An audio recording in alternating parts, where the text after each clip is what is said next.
आपको भौतिक विज्ञान के पार्ट 1 का कूलॉम्स लॉ ये चैप्टर का वीडियो लेक्चर आपको दे दिया गया है। अब आपको इसके दूसरे पार्ट ऑप्टिक्स का वीडियो लेक्चर दिया जा रहा है। सबसे पहले हम लोग ये जानेंगे कि ऑप्टिक्स है क्या, प्रकाशिकी क्या है।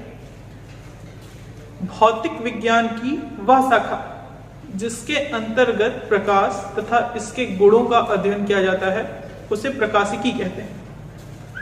प्रकाशिकी के निम्न भाग हैं।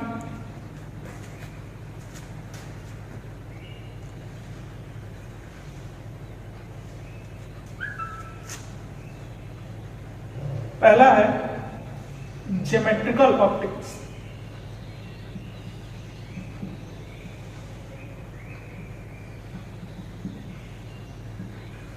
और दूसरा है फिजिकल ऑप्टिक्स। ज्योमेट्रिकल ऑप्टिक्स के अध्ययन में जब आप अपनी ज्योमेट्री बॉक्स का इस्तेमाल करेंगे, वो ऑप्टिक्स जब आप पढ़ेंगे उसको कहते हैं ज्योमेट्रिकल ऑप्टिक्स। हाई स्कूल में आपने ज्योमेट्रिकल ऑप्टिक्स ही पढ़ी, जहां इसमें प्रकाश की किरणों को एक सीधी रेखा के द्वारा रिप्रेजेंट किया है। इसका सिंबल ये है, ज्योमेट्रिकल ऑप्टिक्स का सिंबल। यहाँ पर आप अपने ज्योमेट्री बॉक्स मतलब गोला प्रकार और पटरी स्केल आदि का प्रयोग करते हैं, इसलिए इस ऑप्टिक्स की पढ़ाई को ज्योमेट्रिकल ऑप्टिक्स कहा जाता है। दूसरा है आपका फिजिकल ऑप्टिक्स। फिजिकल ऑप्टिक्स के दो पोर्शन। पहला पोर्शन है वेव ऑप्टिक्स, दूसरा पोर्शन है क्वांटम ऑप्टिक्स।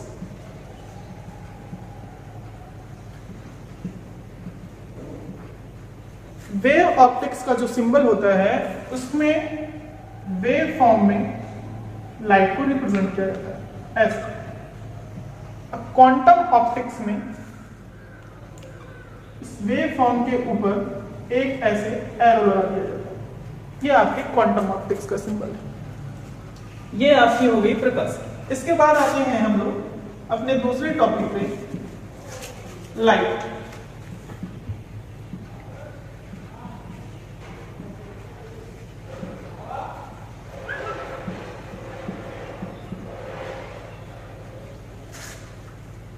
प्रकाश किसे कहते हैं? आप सब जानेंगे कि प्रकाश एक ऊर्जा है जो हमारे दृष्टि ज्ञान को जागृत कर देती है। हम लोग थोड़े से ऊपर के लेवल पे आ गए हैं, इंटरमीडिएट के लेवल पे आ गए हैं, तो हम इसकी एक जेन्युइन डेफिनेशन लिखना चाहेंगे कि प्रकाश एक ऊर्जा है जो विद्युत चुंबकीय तरंगों के रूप में चलती। निर्वात में इसकी चाल 3×10⁸ मीटर सेकेंड तथा पदार्थिक माध्यमों में अपेक्षाकृत कुछ कम होती। इस डेफिनेशन का एक्सप्लेनेशन समझते हैं कि कैसे डेफिनेशन है। प्रकाश क्या है? ऊर्जा है। हम ऊर्जा को देख सकते हैं? नहीं। तो पहली प्रॉपर्टी लाइट की हो जाती है कि हम प्रकाश को नहीं देख सकते। हम प्रकाश की सहायता से वस्तुओं को देखते हैं। आगे चलते हैं। इसमें बोला गया कि इसकी चाल 3×10⁸ मीटर प्रति सेकेंड है। ये इसकी अधिकतम चाल निर्वात में। इसका एग्जाम्पल सेटअप करते हैं कि एक खाली सड़क पे हमें कोई गाड़ी चलानी, हम किस स्पीड से गाड़ी चलाएंगे? मैक्सिमम स्पीड से। तो प्रकाश के लिए निर्वात एक खाली सड़क है जहां वो अपनी अधिकतम चाल 3×10⁸ मीटर प्रति सेकेंड से चलता है। अब उस सड़क पे भीड़ इकट्ठी, मतलब प्रकाश मीडियम में एंटर करे। मीडियम का अर्थ होता है कि जहां पर पार्टिकल पाए जाए। जितने अधिक पार्टिकल पाए जाएंगे अर्थात भीड़ उतनी ज्यादा है, तो प्रकाश की चाल उतनी ही कम होती चली जाएगी। ये डिपेंड करेगा कि मीडियम कैसा है। हर मीडियम के लिए प्रकाश की चाल अलग अलग होती है और इसके लिए रिफ्रैक्टिव इंडेक्स जिम्मेदार होता है, जो ये बताता है कि किस माध्यम में प्रकाश की चाल कितनी होगी। ये आगे का टॉपिक है, इसको हम लोग आगे डिस्कस करेंगे। आगे का हमारा टॉपिक है प्रकाश का परावर्तन एवं उसके नियम।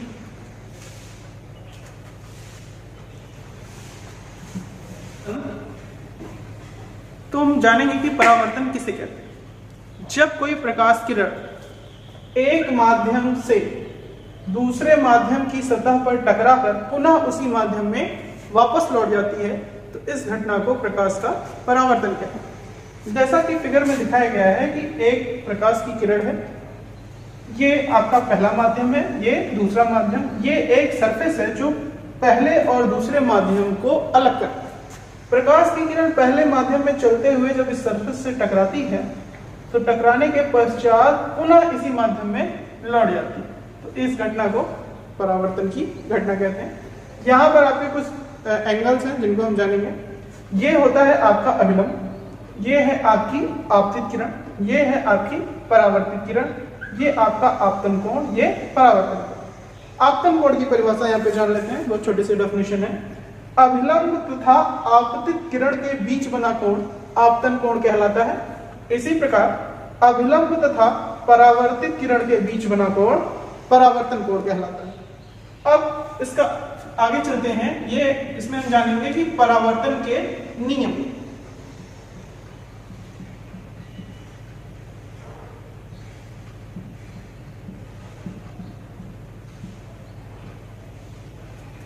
परावर्तन से संबंधित दो नियम।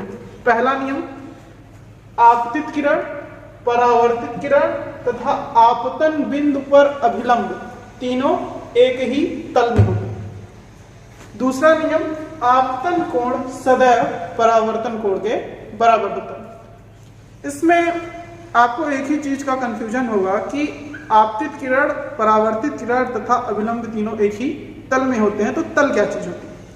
जैसे आपका सिक्का है, उसके दो तल हैं, एक है हेड और दूसरा है टेल।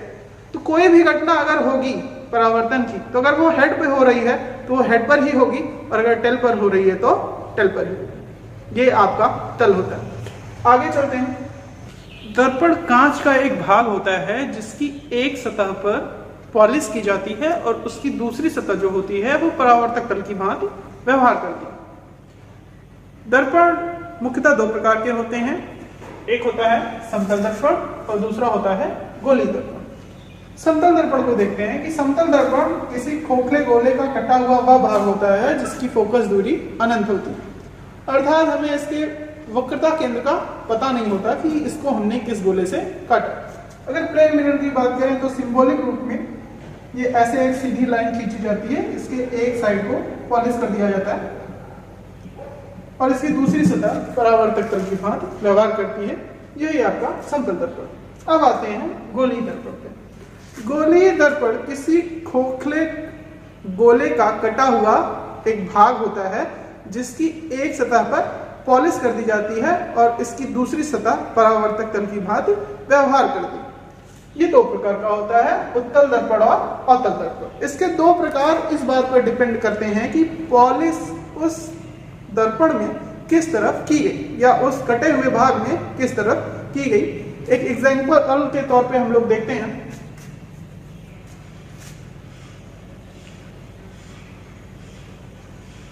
ये आपका एक खोखला गोला है, हम इसको काटते हैं, किसी भी बिंदु से हम काटते हैं, तो नॉर्मली हम इसको सीधा सीधा कट कर देते हैं, एक ऐसे लाइन खींच देते हैं, ये कट गया।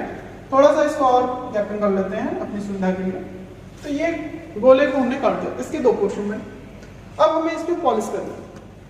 हम पॉलिश यहाँ इसके बाहरी तल पे भी कर सकते हैं और इसके अंदरूनी तल पर भी कर सकते हैं। अगर पॉलिश हमने इसके बाहरी तल पर की, इधर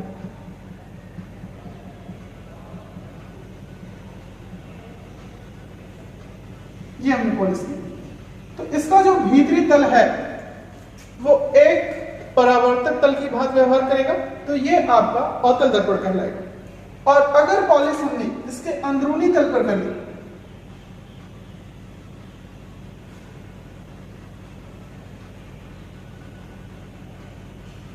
तो इसका जो उभरा हुआ भाग है वो परावर्तक तल की भांति व्यवहार करेगा, इसको हम उत्तल दर्पण कहते हैं। परिभाषा में हम दो तरह से इसकी परिभाषा हम लिख सकते हैं, एक परावर्तक तल को बात करते हुए, दूसरी किस तरफ हमने पॉलिश की। अगर हमने लिखना हो कि उत्तल दर्पण की परिभाषा, तो दो तरीके से लिख सकते हैं। नंबर एक परिभाषा पहले सुनिएगा। किसी खोखले गोले का कटा हुआ वह भाग जिसकी भीतरी सतह पर पॉलिश की जाए उसको उत्तल दर्पण कहते हैं। या किसी खोखले गोले का कटा हुआ वह भाग जिसका उभरा हुआ तल परावर्तक हो उसे उत्तल दर्पण कहते हैं। सेम एज इट इज अवतल दर्पण के लिए कि किसी खोखले गोले का कटा हुआ वह भाग जिसके ऊपरी सतह पर पॉलिश की गई हो उसे अवतल दर्पण कहते हैं, या किसी खोखले गोले का कटा हुआ वह भाग जिसका भीतरी भाग परावर्तक तल की भांति व्यवहार करे उसे अवतल दर्पण कहते हैं। अब हम जानेंगे कि समतल दर्पण की फोकस दूरी अनंत कैसे होती है।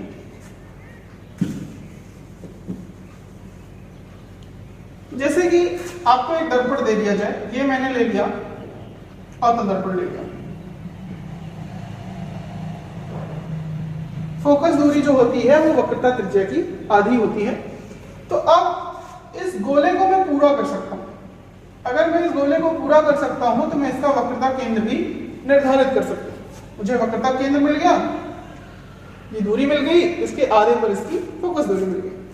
अगर उत्तल दर्पण की बात की जाए उसके लिए भी यही प्रक्रिया, मैंने ये गोला पूरा किया,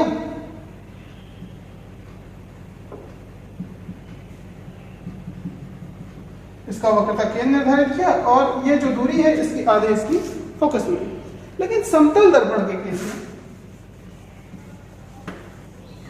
समतल दर्पण के केस में ये आपका एक प्लेन मिरर जो आपके घरों में लगा होता है, जिसमें आप अपना चेहरा देखते हैं, वो प्लेन मिरर होता है। अब इसमें हम डिसाइड ही नहीं कर सकते कि ये किस गोले से काटा गया। पॉसिबिलिटी है कि इस गोले से काटा गया, पॉसिबिलिटी है कि ये इस गोले से काटा गया हो, पॉसिबिलिटी है कि ये इस गोले से काटा गया हो, इस गोले से काटा गया। हम इसको डिसाइड नहीं कर सकते, इसलिए इसका वक्रता केंद्र हम अनंत मानते हैं। तो वक्रता केंद्र यदि अनंत है तो इसकी फोकस दूरी भी अनंत प्राप्त होती है। अब हम अगले टॉपिक पर चलते हैं, प्रतिबिंब पर। प्रतिबिंब किसी वस्तु से चलने वाले प्रकाश की किरण परावर्तन अथवा अपवर्तन के पश्चात जिस बिंदु पर मिलती अथवा मिलती हुई प्रतीत होती हैं उस बिंदु पर हमें वस्तु के होने का आभास होता है। इसी आभास को हम प्रतिबिंब कहते हैं। प्रतिबिंब दो प्रकार का होता है, एक होता है वास्तविक प्रतिबिंब और दूसरा होता है आभासी प्रतिबिंब।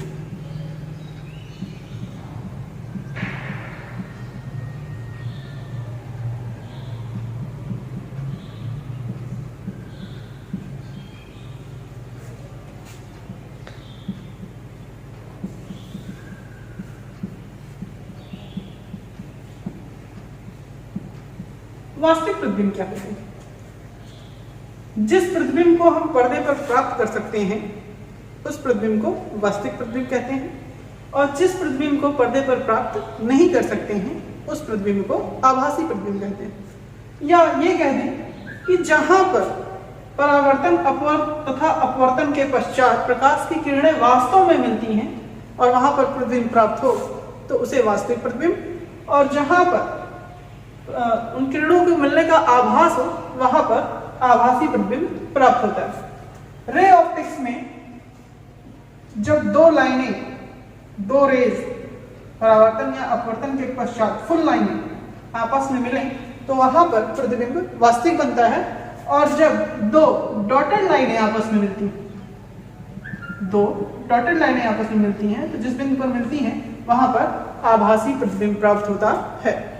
चलिए अब जानते हैं गोलीय दर्पण से संबंधित कुछ परिभाषाएं। पहली परिभाषा हमको जाननी है ध्रुव। हमने यहाँ पर एक अवतल दर्पण ले लिया, तो ध्रुव किसे कहते हैं? परावर्तक तल के मध्य बिंदु को, ये आपका परावर्तक तल है, इसका मध्य बिंदु यहाँ पर प्राप्त होगा, इसे हम ध्रुव कहेंगे। ध्रुव की जो इंग्लिश होती है वो होती है पोल, तो इसको रिप्रेजेंट करने का जो सिंबल होगा वो होगा आपका कैपिटल P। दूसरी डेफिनेशन पे आते हैं वक्रता की। गोलीय दर्पण जिस गोले का भाग है उसका केंद्र ही इसका वक्रता केंद्र कहलाता है। मैंने पहले ही आपको बताया था केंद्र ज्ञात करने के लिए हम गोले को पूरा कर लेते हैं, यहां पर वो मिलेगा उसका केंद्र, तो ये इसका है वक्रता केंद्र। इसको रिप्रेजेंट करते हैं कैपिटल C से। इसकी इंग्लिश होती है सेंटर ऑफ कर्वेचर, तो हम लोग यहाँ पे कर्वेचर का C ले लेते हैं। ये आपका हो गया। अब आते हैं मुख्य अक्ष पर। वक्रता केंद्र तथा ध्रुव से होकर जाने वाली रेखा को मुख्य अक्ष कहते हैं। यह आपका इतना भी बड़ा हो सकता है, कोई नियम नहीं, चाहे जहां से जहां तक आप खींचे, ये आपकी पूरी की पूरी मुख्य अक्ष कहलाएगी। इसको बोलते हैं हम प्रिंसिपल एक्सिस। इसके बाद आपकी अगली डेफिनेशन है वक्रता त्रिज्या। ध्रुव तथा वक्रता केंद्र के बीच की दूरी को वक्रता त्रिज्या कहते हैं। इसे स्मॉल r से रिप्रेजेंट करते हैं। इसको सेंटर ऑफ रेडियस बोला जाता है।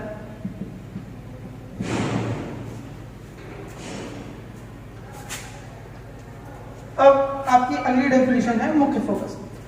तो मुख्य अक्ष के समांतर चलने वाले प्रकाश की किरण परावर्तन के पश्चात जिस बिंदु से, मुख्य अक्ष के जिस बिंदु से होकर जाती है, उस बिंदु को दर्पण का मुख्य फोकस कहते हैं। इसे कैपिटल F से प्रदर्शित किया जाता है।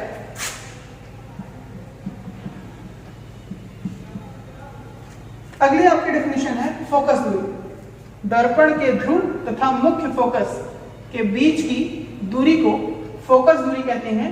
इसे स्मॉल f से प्रदर्शित करते हैं। अगला टॉपिक हम लोग पढ़ते हैं कि प्रतिबिंब बनाने के नियम। दर्पण से प्रतिबिंब बनाने के निम्न 3 नियम। पहला नियम, मुख्य अक्ष के समांतर आने वाली प्रकाश की किरणें परावर्तन के पश्चात मुख्य फोकस से होकर जाती हैं अथवा जाती हुई प्रतीत होती हैं। चलिए इसको हम लोग देखते हैं। हम एक अवतल दर्पण लेते हैं।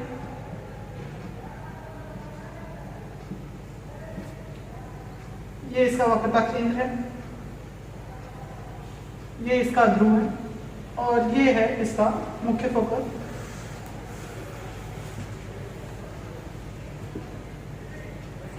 ये है वो पॉइंट।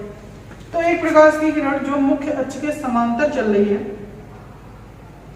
वो अगर दर्पण से परावर्तित होगी तो वो सदैव इसके मुख्य फोकस से ही होकर जाएगी। उत्तल दर्पण लेते हैं। उत्तल दर्पण का जो वक्रता केंद्र होता है वो इस साइड होता है, क्योंकि गोला जो होगा वो इधर पूर्ण होगा और प्रकाश की किरण यहीं से परावर्तित हो जाएगी पहले ही। तो ये इसका वक्रता केंद्र है, ये है इसका ध्रुव।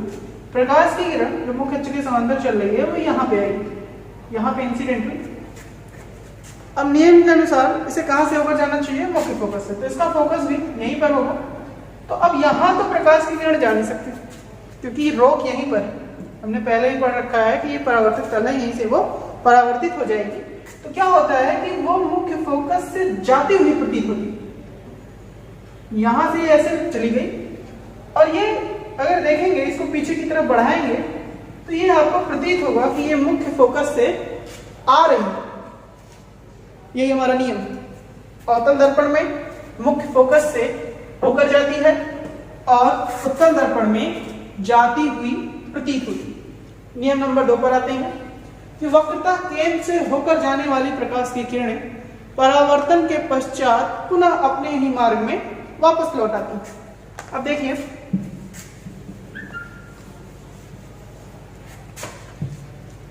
ये हमारा अवतल दर्पण, इसका वक्रता केंद्र, ये इसका ध्रुव। कोई भी प्रकाश की किरण जो वक्रता केंद्र C से होकर जाएगी, दर्पण पर आपतित होगी, तो परावर्तन के पश्चात पुनः उसी मार्ग में वापस लौट आएगी। यही चीज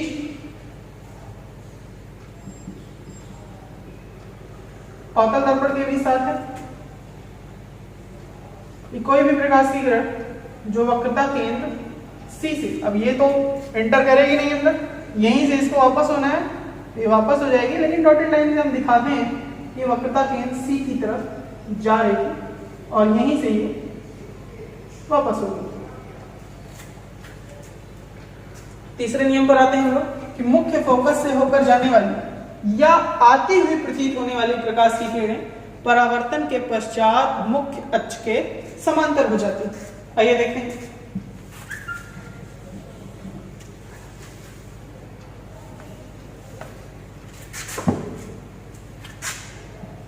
सबसे पहले अवतल दर्पण का केस लिया जाए।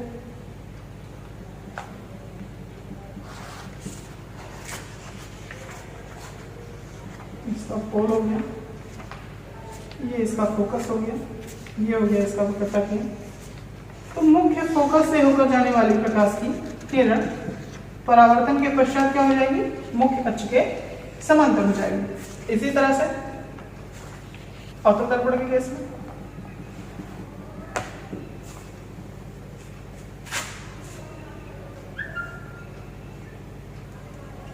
ये आपका फोकस है। कोई प्रकाश की किरण जो मुख्य फोकस से की तरफ आ रही है वो क्या होगी, परावर्तन के पश्चात मुख्य अक्ष के समांतर हो जाएगी। प्रतिबिंब बनाने के ये 3 मूलभूत नियम हैं। इन 3 नियमों में से किन्हीं 2 नियमों का उपयोग कर ही प्रतिबिंब सदैव प्राप्त होता है। इस कॉन्सेप्ट को अपने दिमाग में बैठा लीजिएगा कि इन 3 नियमों में से कोई 2 नियम लगेंगे और प्रतिबिंब प्राप्त होगा। तीनों कभी नहीं लगेंगे, एक से भी आप नहीं बना सकते, आपको जरूरत है 2 नियम की। तो जब भी आप इमेज ड्रॉ आउट करेंगे तो इन 3 में से कोई 2 नियम वहां पे अप्लाई होगा और वो कंडीशन के अकॉर्डिंग अप्लाई होगा और आप उसके आधार पर प्रतिबिंब प्राप्त कर सकते हैं। कल की क्लास में हम लोग ये सीखेंगे कि अवतल दर्पण के कैसे प्रतिबिंब बनेगा और उत्तल दर्पण से कैसे प्रतिबिंब बनेगा और उसकी क्या क्या कंडीशंस